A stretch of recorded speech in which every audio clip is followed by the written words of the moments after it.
네, 오세영 화백님은 제가 1990년에 저희 아뜨리에가 미술 전문지로 창간을 하게 돼서 그때 그 이한성 화백님이 파리에서 전시를 하고 서울에 오게 됐어요. 그래서 저한테 와서 뉴욕에서 엄청 활발하게 활동하는 작가가 있는데 오세영이라는 작가가 있다. 그 작품 세계도 아주 독특하고 하니까 한번 만나보지 않겠느냐 그래가지고 이제 선생님도 숭실대학교 미학 예술철학 그것 때문에 미술대학을 개교하게 돼가지고 오시게 됐어요. 그래서 선생님을 그때 만나게 됐죠. 그래서 1996년에 이제 처음 만나게 된 거예요.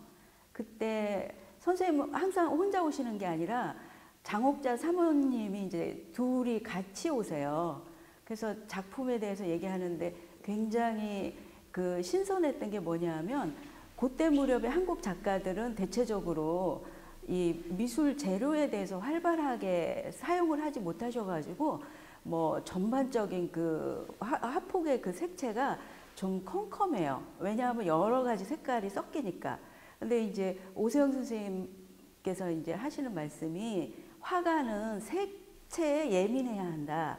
그래가지고 굉장히 예민하게 그 색채에 대해서 얘기하고 그래서 그 부분에 있어서 이제 자기는 가장 기본적으로 생각하는 것이 흰색이라는 거예요. 그래서 흰색의 구분에 대해서 이제 얘기를 한 거야. 일본의 흰색은 화이트 징크예요. 그러면 그거 엄청 그냥 하얗고 약간 차가워요. 그런데 유럽 쪽의 색채는 약간 이제 노란색이 이제 느껴져요. 햇살처럼.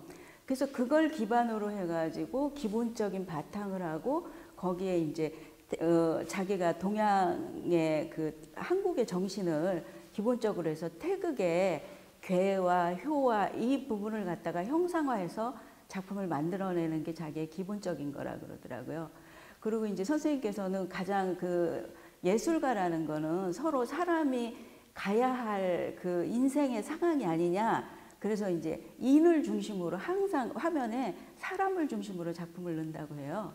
그래서 그런 평가를 받으면서 들으면서 이렇게 봤더니 작품이 좀 새롭게 보였는데 선생님 작품이 그때 다른 작가들 작품하고 굉장히 달랐던 건 뭐냐면 기본적으로 화면에 그 마티엘이 굉장히 좋아요. 다른 작가들은 그때 작가들 보면은 유화로만 그리니까 선이나 면을 더 중심으로 작품을 그렸거든요. 근데 선생님은 이제 화면에 마티엘을 더 기본적으로 이제 강하게 구성을 했는데 그렇게 할 수 있었던 이유가 이게 이제 우리나라는 어시스트를 둔다는 개념이 없었던 시대였거든요. 근데 그때는 이제 사모님이 같이 선생님하고 같이 그 작품을 색채를 배합을 한다든가 아니면은 바탕이 되는 그 재료에 대해서 연구를 하고 그거를 같이 섞고 또 화면을 구성하는 거에 옆에서 사모님이 굉장히 많이 도움을 주시는 거예요. 그래서 평생을 같이 미술 동지로서 작품의 동지로서 이제 하신 거죠. 그래서 사모님께서 이제 어떻게 하셨냐면 이거는 너무 심한 말이지만 자기의 생각은 오세영 작품의 절반은 나 장옥자의 힘도 있다라고 사모님께서는 말씀을 하셨어요. 근데 제가 선생님 작품 하시는 걸 보니까 정말 그럴 수밖에 없더라고요. 워낙 많은 재료가 들어가고 또 이 작품을 하는 데는 선생님은 그 돈을 아끼지 않는 거예요. 쉽게 말하면 이 작품 하나 하는데 엄청난 돈이 들어가는 거예요. 재료적으로. 그 재료나 뭐 물감의 소비나 이런 것이 보통 작가들의 그 작품보다 거의 뭐 한 5배, 6배 정도 더 많이 들어가는 그런 작품 하시더라고요. 그래서 이제 이렇게 작품성이 좋은 작가라면 우리나라에 지금 오시면 굉장히 센세이션을 일으키겠다고 생각을 했는데 선생님도 또 이제 미국에서 유학 가서 또 거기에 미국에 있는 유수의 그 미술관에서 다 이렇게 초대를 받아서 초대 작가로서 그렇게 활동을 하고 또 해외 엄청난 그 뭐 파나 비엔날 영국에서 하는 파나 비엔날레에서도 옥스포드 갤러리사서부터 뭐 선생님 작품을 그 특징적인 그런 거를 빼어나는 그런 거에서 굉장히 상도 많이 받으셨어요. 그랬는데 해외에서는 이렇게 활동도 많이 하시고 작가로서 인정도 받고 또 뉴욕 화단에서도 이제 선생님을 또 굉장히 그렇게 중심적으로 해가지고 뉴욕 한인 작가회도 설립을 했고 그런 식으로 엄청난 활동을 했는데 한국에서는 한국 화단에서는 이제 선생님이 오셔가지고 그게 안 되는 거예요. 그래서 왜 그런가 하고 이렇게 봤더니 우리나라 화단은 좀 해외에서 나가서 이제 제대로 공부하겠다 그러고 한창 때 해외 나가서 제대로 공부하고 오신 선생님들은 좀 배척을 하는 거예요. 그게 너무 강한 거예요. 뭐 이미 다 화단에 있는 사람들 알다시피. 그래서 오 교수님의 작품은 좀 평가를 못 받지 않았나 그런 생각이 들더라고요.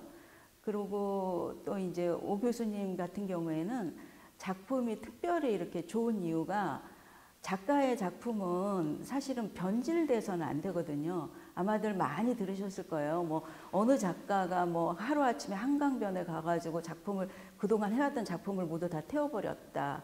어느 작가가 캔버스를 다 칼로 난도질했다 해서 막 신문에 나잖아요. 그게 사실은 제가 이제 미술 전문지 발행인으로서 많은 작가들, 우리나라 최고의 작가들을 다 만나보면 이분들이 솔직하게 저한테는 얘기를 해요. 자기들 때는 너무 어려워서 재료에 대해서 가까이 할 수 있는 너무 미술 재료가 비싸니까 그런 계획이 없었는데 점점 재료를 알고 연구하고 해보니까 내가 예전에 했던 작품은 잘못됐더라. 그 사용하는 순서라든가 물감의 배합이라든가 이런 조화가 좀 잘못됐더라 그러는 거예요. 그 현상이 이제 자기 살아있을 때 나타나는 거예요. 그래가지고 선생님들이 작품을 다 태우고 없애고 하는데 오세훈 교수님 같은 경우는 좀 그런 부분이 없는 거죠. 오세훈 교수님은 제가 만나본 그 작가로서는 이제 작품성이 워낙 좋기 때문에 콜렉터층이 참 다양하고 두터웠어요. 그리고 이제 선생님의 그 서울대 동문들 중에 KBS PD 출신이었던 분들도 또 선생님의 그 이제 후원회장을 하시고 또 선생님 집안으로 돼 있던 이제 유명한 변호사님도 후원회장을 하시고 이래가지고 작가층이 이렇게 콜렉터층이 두터웠었는데 그 이유가 뭐 아무리 뭐 가까운 친구라도 작품이 좋지 않으면 그렇게 콜렉터가 많지는 않았겠죠. 그런데 그럴 수 있는 거는 선생님의 작품이 변화를 하는 거예요. 머무르지 않고 더 젊어지는 거예요, 계속. 그럴 수 있는 게 작가로서의 그게 그 내면이 상당히 두텁기 때문에 그런 거예요. 그 자기가 이렇게 펼칠 수 있는 그 공부의 양이 많은 거죠, 선생님은. 그래서 그렇고 또 하나는 아쉬운 거는 이렇게 굉장히 좋은 작가가 어찌 보면은 젊은 나이라고 요즘은 올해 100세 시대니까 젊은 나이에 요절을 했는데도 이 국내 언론에서 많이 관심을 갖지 않아준 거 그런 건 참 아쉬운데요. 아마도 선생님의 작품은 지금부터 더 사람들에게 관심을 갖고 더 빛나지 않을까 그런 생각이 있습니다.